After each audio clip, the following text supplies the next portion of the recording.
Za točno mjesec dana održat će se parlamentarni izbori. Više nego ikad i u samoj predkampanji političke stranke počele su optuživati svoje dojučerašnje saveznike. A rade li to kako bi se dodvorili biračima i odmaknuli od sadašnjih saveznika ili kako bi svojim programima ukazali na nove smjerove političkih stranaka, ocijenit će u konačnici glasači.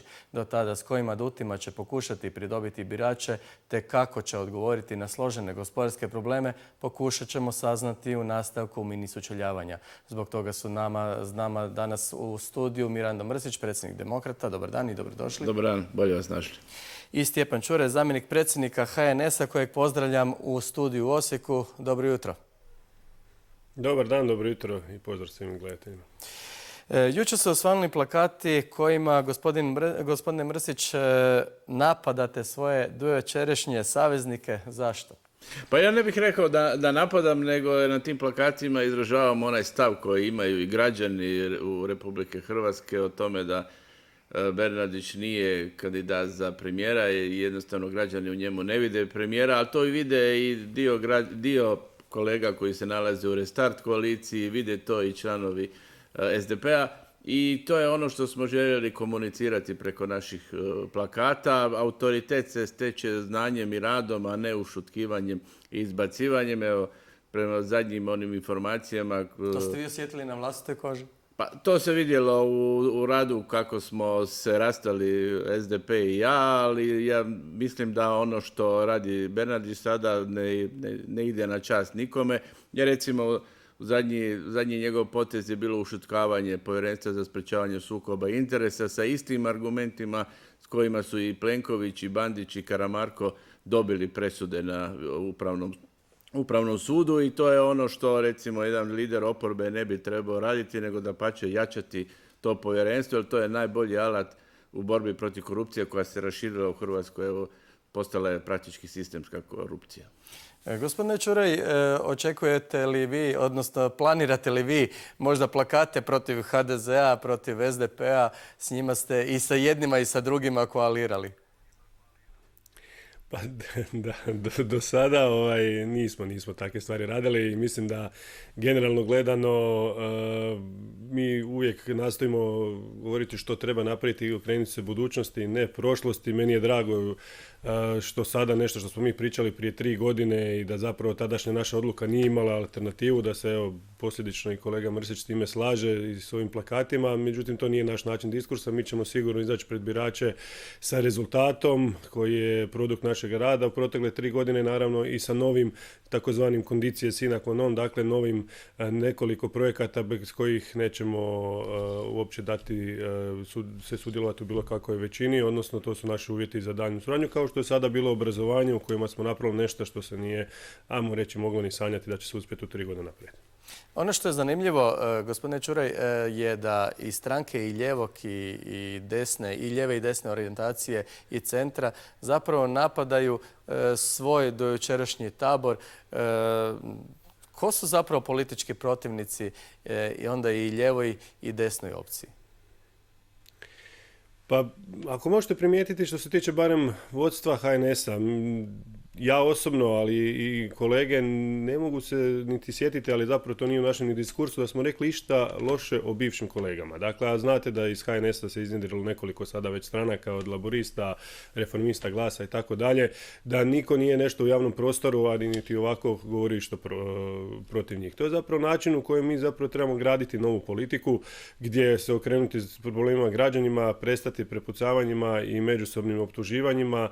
Naravno, da u političkom spektru imate različita stajališta, različita mišljenja, različite možda smjerove u kojima se želite da Hrvatska se razvija i tu apsolutno je svaka konfrontacija dobrodošla da se građanima što bolje približe zapravo vaši stavovi. Ali u onom dio ad hominema, dakle napadati osobno, po meni taj diskurs nije ono što Hrvatskoj danas treba sigurno, ali svako ima svoj način kako da pridobije pažnju glasača i sretno. Da, dobro. Zašto zapravo se protivnici pronalaze u sličnim političkim viđenjima, a ne u protivničkim taborima? Pa u svakom slučaju treba vidjeti kampanju, kako će kampanja izgledati. Ovo je početak naše kampanje, bit će još iznenađenja u toj kampanji. A ono što Znači smo planirate još plakata? Kampanja je počela, prema tome mi do izbora 5.7. imamo svoj put kako ćemo doći do birača, kako ćemo biračima izložiti naš program, ono što mi zastupamo. A ovaj plakat je vrlo jednostavna poruka i ono što i građani izražavaju da Bernardić nije rješenje ovih problema. Nas čeka na jesen jedna velika kriza i u toj krizi treba biti vrlo jasan, čvrst u onome što treba napraviti. I HDZ i SDP nude nam šarenu laž da će biti sve u redu, u jesen da će tamo biti med i mlijeko, na jesen neće toga biti, bit će teška situacija, čeka nas kriza koja će biti gora nego 2009. I treba dati svoja rješenja i Demokrati i stranka zajedno sa laboristima. Mi u našem programu nećemo nuditi šarene laži, nećemo uljepšavati situaciju, nego ćemo pokazati što treba napraviti na jesen da se Hrvatska izvuče iz krize koja nas evo sada već je pred vratima, samo što nas nije zahvatila. Gospodine Čuraj, je li ovo što se sada trenutačno pokazuje sa uhićenjima i aferama pred izbore zapravo slučajno da se to dogodilo pred izbore ili to nema zapravo veze sa izborima? A sad, dakle, tu sad su dvije neke teze. Neko govori da je to sada pokušaj vladajuće stranke kako bi pred izbore dobila neke poene na antikorupcijskim radovima. S druge strane, svi govore kako je to njima ide na teret. Dakle, mislim da to apsolutno nema veze sa izborima. Ono koliko ja vidim iz medija da je sama procesuiranja i uhićenja su posljedica probijanja mjera. Dakle, kad se saznalo da se nekoga prati pa su odlučili odmah to završiti sve istražne radnje i da je to zapravo jedini razlog tog tajminga, kako bi tako rekli. Apsolutno tu nema alternative da se zakon mora provoditi i da svi oni koji iole imaju više primisli danas da bi radili nešto suspektno, sumnjivo, protuzakonito, da više to nikome ne smije pasti na pamet. Pogotovo ne nekome ko se bavi javnim poslom. Ono što je bitno da se pred ove izbore izađe sa konkretnim programima.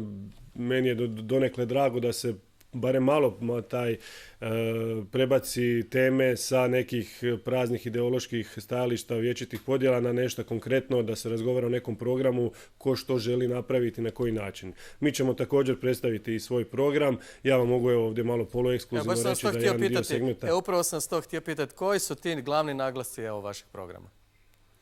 Pa naravno da će gospodarstvo biti light motiv i da to, ja vjerujem da će svima biti. Znači sve ono gospodarstvo mi ćemo nastaviti dalje i jačati sve one druge instrumente koji su naslonjeni na gospodarstvo, prije svega kada govorimo o nastavku reforme obrazovanja i to ćemo proširiti, to ćete vidjeti na druge segmente.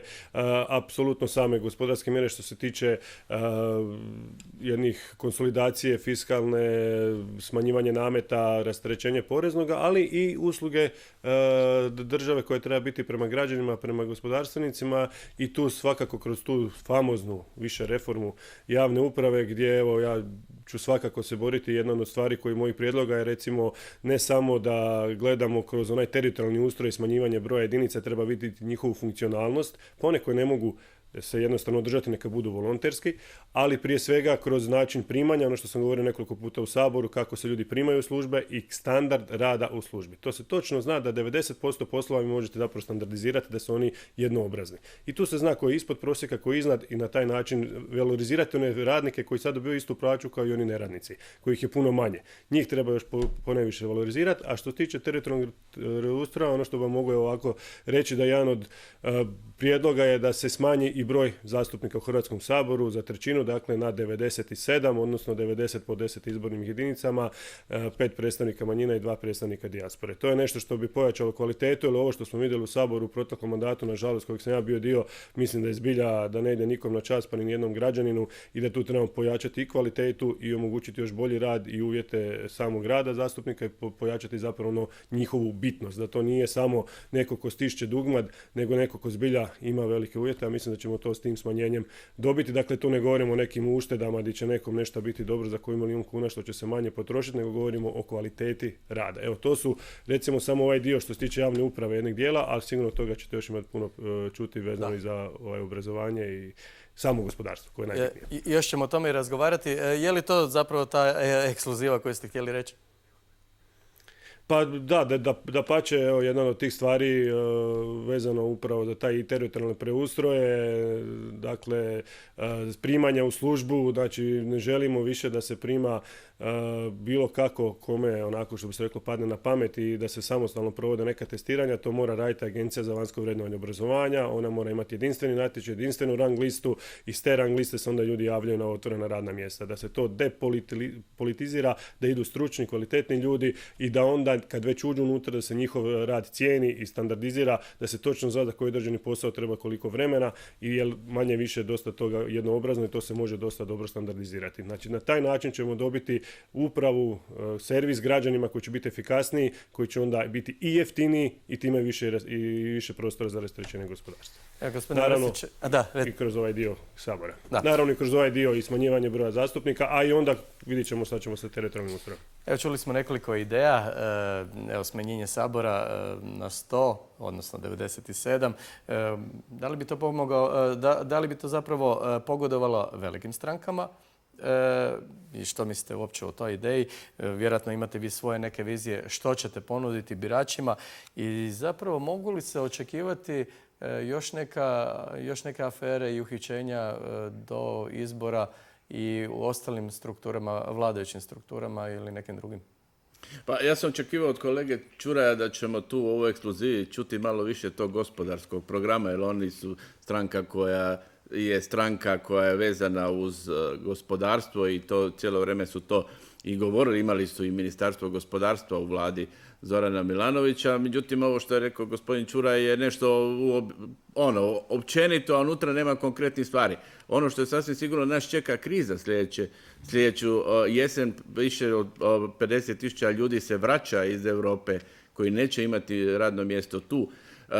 Imat ćemo veliki val otkaza već sada u lipnju jer sezona neće biti onakva kao što je bila i na to treba imati odgovore i reći građanima što ih čeka i imati odgovore što ćemo napraviti da se te stvari probaju riješiti, da prođemo kroz tu krizu što bolje i što jednostavnije. HDZ nam obećava sada tih 10 milijardi koje će nam stići će nam početkom siječnja 2021. i pitanje kad će uopće doći jer se oni moraju iskorištavati po načinu kao što se iskorištavaju sredstva Europske unije. I to je nešto što... 4 godine. Da, u sljedeće 4 godine. Dakle, mi ćemo sljedećih 6 mjeseci ili 8 mjeseci biti sami sa sobom i moramo znati što ćemo napraviti.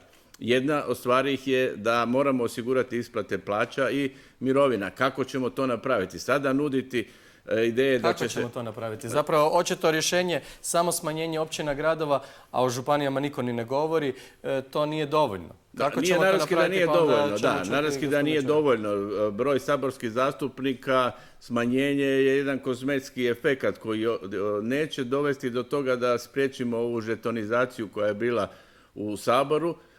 Ono što mi kao stranka Demokrati zastupamo je smanjenje broja saborskih zastupnika, ali i sistem da ćemo 2/3 saborskih zastupnika birati direktno, dakle da ćemo imati okruge iz koje ćete vi imati svog saborskog zastupnika i onda 1/3 će se birati iz liste jedinstvenih stranačkih koje će biti onda na razini cijele Hrvatske. Cijela Hrvatska će biti jedna izborna jedinica. To je jedina brana tome što se dešavalo i to da je HNS otišao iz koalicije sa SDP-om u potpuno drugu političku opciju. To smanjenje broja zastupnika, što kolega Čuvar kaže, neće spriječiti to da se ovo opet desi što se dešavalo, a to je prevara birača. Na ovaj način ta prevara je vrlo minimalna. Ja sam pitao kolege iz Irske koji imaju sličan sustav, da li se ikad desilo da je neko iz jedne političke opcije pretrčao u drugu. Kaže da, desilo se 3-4 puta i oni više nikad nisu ušli u parlament. I dakle, postali su politički mrtvaci. Dakle, ono što je bitno što u ovim izborima ja cijelo vrijeme govorim i zastupam da pustimo lijepe balone, šarene vrpce, što će nas čekati, čekat će nas med i mlijeko, u jesen neće, čekat će nas loša situacija, idemo vidjeti s programima ko je spreman se uhvatiti u koštac, žrtvovati sebe i sve da Hrvatsku izvuče iz ove krize koja nas sada neminovno čeka. Biće gora nego 2009. Da, a sada ćemo upravo ići upravo na taj gospodarski dio i tome što zapravo ćete napraviti u gospodarstvu. Gospodine Čuraj, evo neki predviđaju da ćete možda zbog ovog preljetanja s lijeva na desno i nestati sa političke scene. Sjedili ste u vladi, sjedili ste i u prijašnjoj vladi, ne vi osobno, ali HNS. Što zapravo treba učiniti sada hitno u zaštiti gospodarstva i što je osnova vašeg gospodarskog programa i kratko komentar na ovo političko prelaženje lijevo-desno? Pa, simpatično mi je kako kolega Mrsić o tom govori, a kako se sjećam, on je izabran na listi SDP-a, sada je u drugoj stranci, tako da vjerojatno tu ima i doza samo kritike, ali svakako ćemo vam poslati poseban poziv kad budemo predstavljali idući tjedan naše sve i gospodarske mjere i cijeli program, tako da ne brinite, bit će vremena i da pojedinačno uđemo u konkretne brojke, a koje smo i imali i razradili. Što se tiče... Hoćete se odazvati pozivu? Pa naravno, kako me pozovu ću se odazvati ili ću barem pročitati iz medija, ali moj izlazak iz SDP-a i izlazak HNS-a iz koalicije SDP-a nije isto. Ja sam ostao na istim pozicijama, nisam podržao HDZ i osnovao sam stranku, što je legitimno pravo. Kolege iz HNS-a su mogli osnovati drugu stranku kada su se razišli sa koalicijom sa SDP-om. Prema tome, to nisu iste stvari. Dobro, evo, poslušajmo gospodina Čuraja do kraja. Da, dobro, govorili smo o tome da se izlazi iz jedne opcije u drugu, ako sam dobro vas shvatio, ali svejedno, svako ima svoj politički put i ja vaš ne osporavam i legitiman je i čisto tražim jednako da i mi kao stranka biramo svoj put. Jer smo mi upravo na tim izborima dobili i u ostalom i broj glasova koji je bio i veći u odnosu na broj mandata koji smo na kraju dobili. Što se tiče generalno gospodarstva, naravno da na jesen će ono biti ključ, da ulazimo u tu jednu post-korona situaciju koja opet možda i dođe i da se treba pripremiti, da će to biti light motiv, da to treba biti fokus svih programa i djelovanja, ne samo stranaka, nego države u cjelini. I to je ono što ćemo mi sigurno imati na umu, to je ono gdje trebamo anticipirati sve ono što će se događati, da jedan korak ispred biti, a prije svega to se odnosi na daljnje rasterećenja, prije svega porezna naših gospodarstvenika, time i građana i stvaranje sustava koji je zbilja održiv sa što manje novaca, jer smo vidjeli da što više novaca pustimo u potrošnju u gospodarstvu, da se ono opet, da prihodi rastu. To ima određenu svoju granicu. Gospodine Čuraj, konkretno. Evo, vidimo da se sad ministar Marić pokušava zadužiti zapravo u Europskoj uniji putem jamstava koji će biti za smanjenje nezaposlenosti. Je li se zapravo ministar Marić treba zadužiti, odnosno Hrvatsku državu zadužiti i prije raspisivanja samih izbora kako bi se postigli bolji efekti, bolji uvjeti i zapravo možda osigurao nekih godinu dana mira da kad dođe i nova vlada da ne mora odmah razmišljati o velikim gospodarskim problemima kao što će to biti vjerojatno i sada? To je sad taj legitimitet održavanja izbora ili ne. Da li je trebalo se sačekati sa izborima i ući u neizvjesnost mogućnosti održavanja izbora i upravo zadužiti sve buduće mandate vlade za enormna sredstva. Ovo sada što je, koliko sam ja iščitao na redu, to su poseban paket mjera vezano uz Europsku uniju i onoga što nam se stavlja na raspolaganje.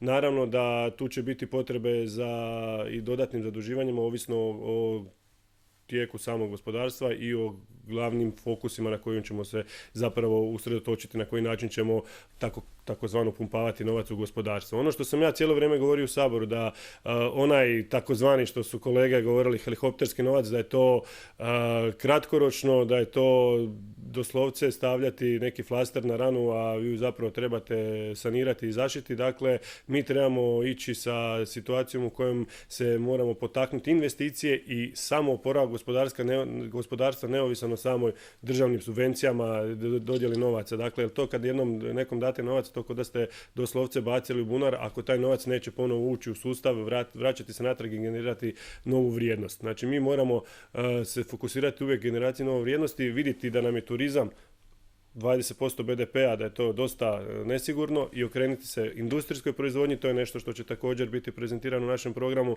i na način kako poticati investicije koje su samo održive, dugoročne i da što manje smanjimo ovisnost o vanjskim utjecajima, prije svega ovakvim i zdravstvenim ugrozama, ali i turističkoj sezoni koja je dosta, kao što smo vidjeli, evo, ovakva na klimovim nogama. Propasti. Dobra je bila, dobro funkcionira, ali nije dugoročno nešto na čemu treba planirati razvoj same zemlje. Gospodine Mrsić, je li se trebalo zadužiti kako bi se kupilo barem godinu dana mira, a možda i prije izbora, možda i po povoljnijim uvjetima, možda će biti i sada povoljnije, ali što se trebalo napraviti? Pa HDZ i Plenković su krenuli u jednu rizičnu igru sa ovim izborima. Kolege iz HNS-a su glasali za raspuštanje Sabora i prije toga nego što se donio zakon o obnovi grada Zagreba, što je krimen prema ljudima koji sada nemaju krov nad glavom. Mi u Saboru smo zahtijevali da se ne raspušta Sabor dok se ne riješi pitanje obnove grada Zagreba i to je nepošteno prema građanima, ali očito da kolege iz HNS-a i HDZ-a i Bandića misle da građani Zagreba nisu njihovi glasači pa ima vremena neka čekaju.